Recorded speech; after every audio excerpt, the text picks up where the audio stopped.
추천주 알아보는 시간입니다. 급등을 할 때 못 사셨던 분들께 이렇게 또 흔들리는 종목은 지금 사볼 수 있는 그런 기회가 될 겁니다. 수익의 퍼즐이고요. 교보증권의 사연관 차장 전화로 만나보도록 하겠습니다. 안녕하세요. 네, 안녕하세요. 네, 시장은 별일이 많았습니다. 출렁거렸는데 네. 그 사이에 또 꿋꿋하게 어제 목표가 도달 종목을 내놓으셨네요. 1월 26일에 레이크 머티리얼즈 주셨고요. 그때 5,000원대 초반이었는데 목표 주가 6,800원 주셨죠. 7,000원 또 네. 어제 넘어섰습니다. 수익률이 40% 정도 됩니다. 한 달 반 만에 이 정도 수익이면은 상당히 시장 대비 크게 또 수익을 낸 건데요. 레이크 머티리얼즈 향후의 전략 어떻게 세울까요? 네, 시장은 어렵지만 우리가 여기서 교훈을 얻을 수가 있어요. 결국에 시간과 그리고 인내심이 있다라고 하면은 좋은 종목은 결국에는 빛을 발하게 된다라는 부분들을 잘 기억을 하셔야 될 것 같고요. 일단 뭐 말씀드렸던 투자 포인트의 변화는 없어요. 전 부채라고 하죠.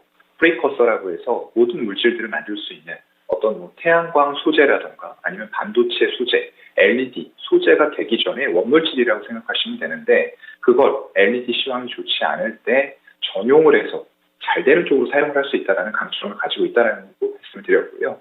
거기다가 지금 오늘 또 급등이 나오는 이유는 이 회사의 자회사가 있어요. 근데 그쪽에서 전 고체, 요즘에 굉장히 뜨겁죠. 네, 전액을 고체로 쓴다라는 의미인데 차세대 배터리인 전고체 배터리 관련된 자회사의 지분을 70% 소유하고 있다라는 부분들이 기존의 캐시카우 역할을 충실히 해주던 실적과 더불어서 밸류를 높일 수 있는 모멘텀이 되는 거죠. 그렇기 때문에 제가 말씀드린 목표까지 훌쩍 넘어서고 있어요. 일단은 추가적으로 홀딩하도록 하겠습니다. 지금도 상당히 좀 급등을 하고 있죠. 추가적으로 홀딩, 다음 목표가는 혹시 설정하셨어요? 네, 한 8,500원에서 9,000원 구간으로 잡아보도록 하겠습니다. 예, 알겠습니다. 그럼 수익률이 한 50% 정도 되겠네요. 지금도 레이크 머티리얼즈는 16%나 급등하면서 7,700원 기록하고 있습니다. 여기서 한 10% 정도만 더 오르면은 2차 목표가 8,500원 되거든요. 지금까지 잘 가져오시면서 수익 내시는 분들 모두 축하드리고요. 그런 의미에서 오늘의 종목이 좀 더 기대가 됩니다. 지난주 종목도 리뷰해보고 저희 좀 넘어가겠습니다. 지난주에 캠트로스 주셨는데 지금은 매수가 근처에 와 있습니다. 시장이 좀 어려웠어가지고 지난 한 주 동안에요. 좀 어떻게 보세요? 캠트로스 한 주 동안의 흐름 평가해 주신다면요. 네, 오히려 이런 조정이 매수의 기회로 왔다라는 부분이 긍정적으로 보이고요. 시장은 물론 많이 힘듭니다. 하지만 아까도 말씀드렸던 것처럼 결국엔 좋은 종목을 빛을 발하고 그런 부분들이 주가에 반영이 되면서 수익을 안겨줄 가능성이 높아진다라는 말씀 한 번 더 드리고요.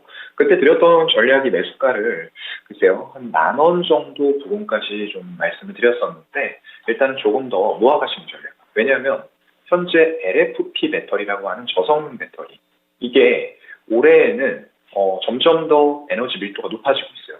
240, 내년엔 260kW 이런 식으로 에너지 밀도를 늘려나가는데 거기에서 우리나라에 어떤 리튬은 계속 들어갑니다. 그런 상황이라고 하면은 결국 미국 쪽에서는 중국 제품을 사용하기 원하지 않아요. 그렇다고 했을 때는 LFP 쪽에서 이런 바인딩 역할을 해줄 수 있는 양극재, 바인더를 생산하는 이 업체에게는 굉장히 큰 기회 요인이 될 것 같다라는 말씀드리면서 그대로 가격 전략 유지하도록 하겠습니다. 네, 알겠습니다. 캠트로스도 그대로 좀 더 지켜보자 얘기해 주시네요. 오늘의 종목 알아봐야 되겠죠? 어떤 기업을 가져오셨을지 첫 번째 퍼즐부터 보겠습니다. 오늘의 추천주와 관련된 첫 번째 힌트는요. 로봇입니다. 로봇 오늘 상당히 좀 뜨거운데 이쪽에 다시 주목해 봐야 될지 그 가운데서도 어떤 종목일지 로봇 조금 더 힌트를 주시죠. 네, 일단 로봇 굉장히 요즘에 뜨거운 게 맞고요. 시장이 좋지 않음에도 불구하고 결국은 로봇이라던가 AI 이런 쪽들 그리고 2차 전지 관련주 이런 종목들 섹터들이 계속 움직이고 있다는 점을 우리는 주목을 해야 될 것 같아요. 그렇다 보니까 이게 정말로 싸 보이고 주가 많이 떨어졌다라고 해도 주가가 움직이지 않는다는 거죠. 그만큼 지금 현재 시장의 트렌드가 무언지 파악하는 노력도 굉장히 좀 중요하다라고 생각이 되고요. 이 기업은 로봇과 묶여 있는데 최근에 감속기라는 것들이 굉장히 뜨겁습니다. 일단은 모터가 기본적으로 로봇을 제작하는 데 들어갔고요. 이 로봇에 감속기라는 것들이 들어가서 모터의 회전수를 늦춰주면서 토크를 걸어주는 힘을 걸어주는 역할을 하는 게 감속기라고 합니다. 그래서 이 기업은 산업용 감속기를 많이 생산을 하고 있어요. 플랜트 쪽으로도 들어가고요. 제철이라던가 에너지, 건설, 다양한 산업 분야에서 쓰이는 감속기를 주로 만들고 있는 그런 기업이고요. 신성장 동력은 당연히 이제 최근에 서비스 로봇이 대기업들에 의해서 대두가 되고 있어요. 그런 부분에 있어서 현대차가 이런 감속기의 중요성, 왜냐하면 원가 비중으로 굉장히 큰 비중을 차지해요. 제작을 할 때 20에서 40%까지 감속기가 원가 비중을 차지하기 때문에 굉장히 중요한 초정밀 부품이에요. 그런 상황에서 일단 이런 감속기와 관련된 업체를 인수하겠다라는 행보를 보여준 것도 일본 시장이 대부분 점유를 하고 있어요. 일본 기업들이. 그런 상황에서 이런 것들이 국산화 그리고 기존에 하고 있었던 업체들의 기술력을 인정하고 시너지 효과를 내기 위한 인수 행보를 보이고 있다라고 이해를 하시면 좋을 것 같습니다. 네, 그래서 로봇 관련된 기업이고요. 다음 두 번째 퍼즐 힌트 보겠습니다. 두 번째 퍼즐 힌트, 에너지 부품인데 에너지 부품은 어떤 걸까요?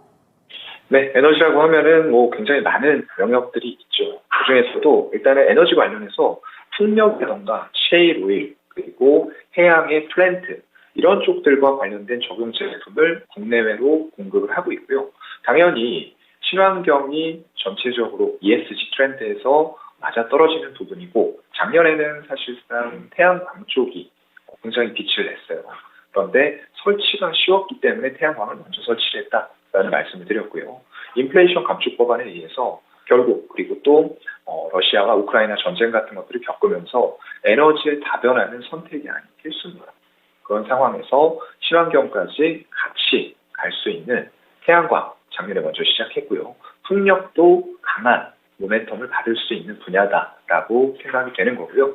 결국 유럽 쪽에서도 계속 법안들이 나올 거고 전 세계적으로 이런 환경에 대한 문제는 더 크게 대두할 수밖에 없는 이런 상황들에서 일본에서 말씀드린 로봇용 정밀 감속기뿐만 아니라 또 트렌드가 크게 뻗어나갈 수 있는 풍력 관련된 제품도 생산을 하고 있다라는 부분 주목을 해야 될 것 같습니다.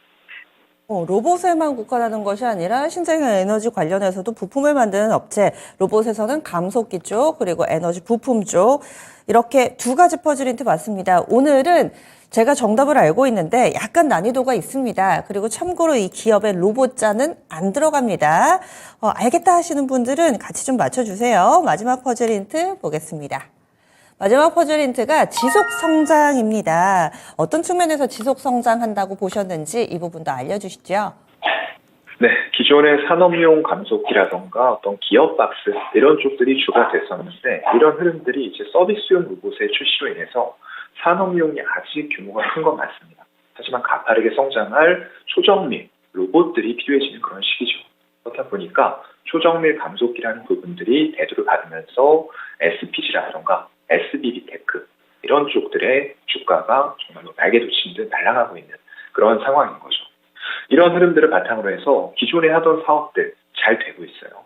그렇다 보니까 20년에 영업이익이라던가 매출 최저점으로 해서 계속 증가되는 모습들 나타나고 있고요. 작년 같은 경우에는 영업이익이 50억대 후반까지 증가하는 모습들 나타난 가운데 영업이익률도 굉장히 개선되는 모습들 보여주고 있어요. 일단 한 8% 선까지 작년 기준으로 맞춰졌고요. 지금 말씀드렸던 첫 번째와 두 번째 이런 신성장 동력을 바탕 삼아서 매출의 캐파도 증가가 될 것이다 라고 생각을 하고요. 그만큼 뜨거워지는 로봇 시장 그리고 풍력 시장에서 이 기업이 해야 될 역할들이 많이 있을 것이다 라는 말씀을 드리겠습니다. 그러면 오늘은 정답 기업 바로 알려주세요. 네, 정답 좀 생소할 수 있는데요. 우림 PTS라는 기업입니다. 네, 우림 PTS 이 종목 전체적인 평가 그리고 지금 4% 정도 오릅니다. 가격 전략 바로 알려주시죠. 네, 오늘 사실 방송하기 전에 조금 많이 올라가서 시장은 빠지는데 이거를 말씀드리기 조금 부담스럽다 이런 느낌이 있었는데 살짝 조정을 지금 주고 있네요. 조정을 주는 구간부터 해서 조금 매수 접근을 해보셔도 괜찮지 않을까라고 판단을 하고요. 가격 전략은 글쎄요 7,000원 조금 아래쪽 121선이 위치해 있는 부분까지 분할 매수 가능할 것 같고요.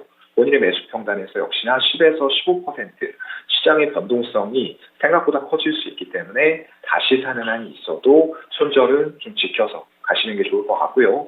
목표가 같은 경우에는 일단 1차적으로 9,500원 잡은 이후에 지금 신성장 동력들의 매출이 일어나는 부분들 그리고 가시화되는 성과들을 보면서 추가 상향도 가능할 것 같습니다.